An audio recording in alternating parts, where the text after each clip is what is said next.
గాజువాక నుంచి పరిగెట్టుకొచ్చారు. పొద్దున్నే నాతో పాటు వచ్చారు.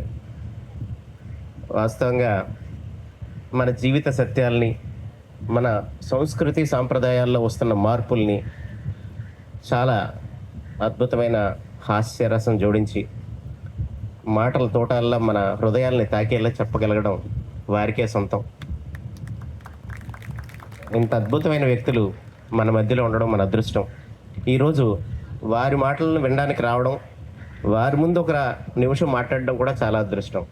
ఆ అదృష్టం కలిగించిన మీ అందరికీ కూడా నా ధన్యవాదాలు. వారి ప్రదర్శనలు ఎందుకంటే he makes fine distinction between religion and super స్టిషన్.